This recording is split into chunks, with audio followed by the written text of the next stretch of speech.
Hello, if you're watching this video, it's because you're interested in rolling over work from your class notebook into your personal notebook. So I'm going to walk you through the steps of what that looks like. Some basic concepts for you to understand as a student is that your class notebook is really your teacher's notebook, and you're invited into that class notebook. So the work that you've done in that class notebook is in your teacher's notebook and not yours. So why does that matter? It matters because from year to year, teachers roll over their class notebooks by removing students from the previous year and adding new students for the upcoming school year. When that happens, you will lose access to the notebook and the content of your work. So you need to be thinking about what work is it that I still want to retain, what work is important, what work demonstrates growth, what work will look like the start of a portfolio for me. And then how do I begin the process of getting that work out of the class notebook that's my teacher's and into my own personal notebook that I have access to year in and year out while at GA. So basically it's a three-step process. The first step is to understand where your personal notebook is and then set it up and get ready for copying work out of your class notebook. The second part is to filter and select the work from your class notebooks. And then the third part is actually copying them over into your notebook. So how does that work? There's two main, well, first of all, your notebook is located over on the left. So the first step is to find where your personal notebook is. And if you don't have it pinned, it's going to look like this. So it's going to be on the drop down menu. If not, it's pinned and you should be able to see it. There's a personal notebook, and then you're going to see your name at Germantown Academy. That's the OneDrive, and that's your notebook. So that's really where you want to be copying. And you'll see here the drive with your name on it, James. So mine would be James at Germantown Academy. If it was Natalie, it would be Natalie at Germantown Academy. This is where you want to copy over your work. So before you even get to that point, once you find it, you need to get it set up for the way that makes most sense. There's primarily two methods that we like to recommend. The first method is to save your work year by year. And that's where you could create a section group. To do that, you right click and click new section group. And that's how I got this 2019-2020. And then add your sections for all your major, or all your classes really. As you can see, I have art here because art, you guys do a lot of great art. You can actually take pictures and digitize your work and bring it in. So you have a portfolio of your artwork from year in and year out. For those of you in band or those of you who sing, you can also, if you have recordings of yourself, you can embed them in here as well. I know a lot of you did stream things. You can put that in right in here in maybe art, music, chorus. So please, this is really your notebook, so you really want to be able to archive your work. The other way to go about this is to have specific subjects. So again, I would have new section group, and let's just say I was going to do a science one.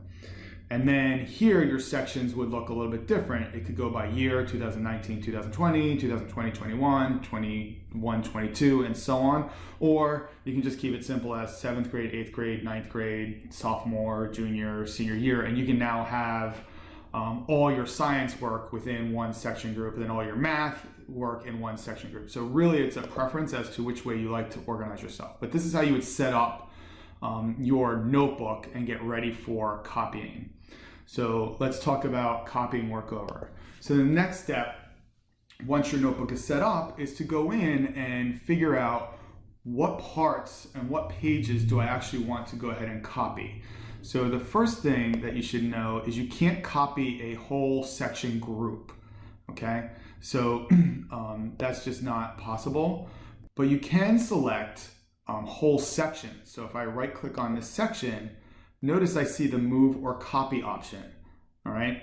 Now we don't recommend copying whole sections, but in this case, if I wanted all three of these pages, see there's 3 pages over here, That's not really that robust of a section, so you could copy this over. That's not that big of a deal. But if you have a section, like some of you have homework that has like a ton of pages, you really don't want to get in the habit of copying whole sections over. You really want to kind of curate individual pages that you feel proud of, that show a great accomplishment about something that you want to retain, or you have a start and an end to a project, or a beginning and an end, or a rough draft and a final draft of things that you want to save, something that's going to show growth in your work. So you could, if you do the whole section thing, you would right click and then hit move or copy. Or if you wanted to select a specific page, you could select right click and there it is again, move or copy. What some of you probably know, but not all of you, is that you can select multiple pages at a time. So if I wanted to select all 3 of these, I can select the first one and then hold the shift button down and select the bottom one, and it'll select all 3 of those pages for me. But if you didn't want to do that, and let's say you just wanted the top and the bottom one, so this is going to be handy when you have like a lot of pages and you're only interested in like 3 or 4 of them. If you hold down the control button, the CTRL button, that will allow you to pick just specific pages, right? And then you can right click and then move or copy. Now when you move or copy, it's going to ask you, where do you want me to move or copy this to? So this is where you need to find your notebook again. It's not easy to see, but these are minuses and pluses to collapse and expand. So I'm going to collapse my comp sci class. Let's pretend that was one of your. So I'm going to collapse my comp sci innovations class notebook. So that's like if you're copying out of one of your notebooks, you would collapse that and you would expand your personal notebook. And then I would go into it's in my ed tech section, but you wouldn't have that. You would just have the 2019-2020. And if I go into here, let's just say I'm going to put it into my science. Once you know where you're going to copy it to, this is the most important part. You don't want to move. And if you notice, it'll already default to the move. It's got the highlight around it. You don't want to do that, because what that's going to do is it's going to take your work out of your class notebook and move it here, which means you have it, but now your teacher does not. So what you do want to do is actually pick copy, right? And then it'll look like nothing happened. But if I actually go into my @Germantown Academy notebook now and go into the 2019 and I put it into science, you will see there are the 2 pages that I now copied over. So it stayed in my class notebook and then I copied it over. You really want to go through this process. It really is an annual thing. So every year you want to be having this mindset of, at the end of the year, I want to be able to move stuff into my own personal notebook, as opposed to losing access to it all once the teacher rolls over their class notebook.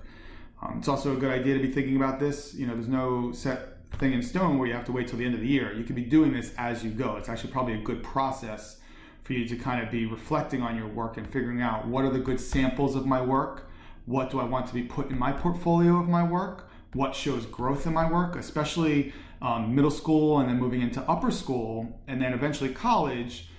It's going to behoove you to have examples of your work that aren't necessarily just good pieces of work, but also work that shows demonstrated growth in that section. So it is a good process for you to learn. It's not just about like, am I going to have access to this or not? And I don't really care if I have access to that. It's really also trying to teach you a skill set. If you have any questions, reach out to a teacher, an advisor, or someone from tech. Or an ed tech coach, and we'd love to help you out.